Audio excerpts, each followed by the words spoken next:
Şuunlar Balkan velaýatynyň häkimetleri kärenne yerlerinin palta hasylyny dolu ýygna alan daýhanlar bilen döwlet harmanyna tawşyrylan hasyl üçin hasaplaşyk işlerini geçirip başladylar. Paltaçy kärenneçileriň ençemesi köp daýhanyň döwlete bergili çykandygyny aýdýar. Gyzylarwad etrawynyň ençeme daýhan birleşiginde prokuratura işgärleri bergidar daýhanlary çagyryp, olary döwlete pullaryny geçirmeliklerini aýdýarlar. Diýip ýagdaýdan habarly yerli kärenneçi anonimlik şertinde aýtdy.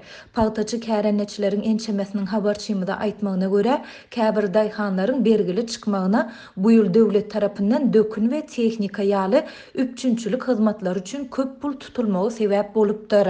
1 hektar kärine yerimden 1,16 tonna palta hasylyny harmana tawşyrdym. Hasaplaşma üçin Daýhan bankyň şahamçasyna baramna meniň hasylymyň girdijisiniň 810 manada barabardygyny aýtdylar.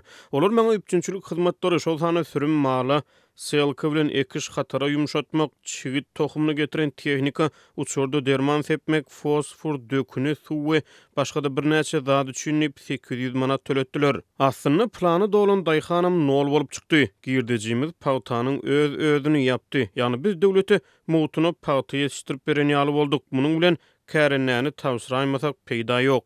Diýip Gyzylarwatly bir kärenneçi aýtdy. Türkmenistanda döwlet tawşyrygyna girýän owa hojalyk ekinleri şol sanda palta östürilip ýetişdirilende döwlet daýhanlaryň suw, dökün we tehnika ýaly üpçünçilik meselelerini öz üstüne alýar. Öz gezeginde daýhanlar özleriniň kärenne yerlerinden bellenilen möçürde hasyl almagy we alan hasylyny döwletiň kesýetlen narhyndan döwlete satmagy borçlanýarlar. Kärenneçiler ekerançylyk suwlarynyň mineral dökünleriň we owa hojalyk tehnikalarynyň üpçünçilik meselesiniň ýyllar boýu yaramazdygyny aýdyp, munyň hasylyň geçen ýyllarda bolşýaly bu ýyl hem pes bolmagyna getirendiginden şikaýet edýärler.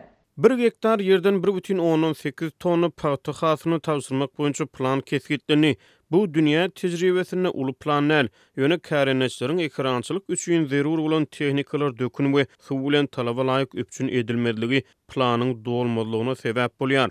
Diýip Gyzylarwatly kärenneçi belledi. Adatlyk baýdylanlar barada velayet we Gyzylarwat etrap häkimliklerinden şeýlede Daýhan bankyň yerli şahamçasyndan kommentariýa alyp bilmedi.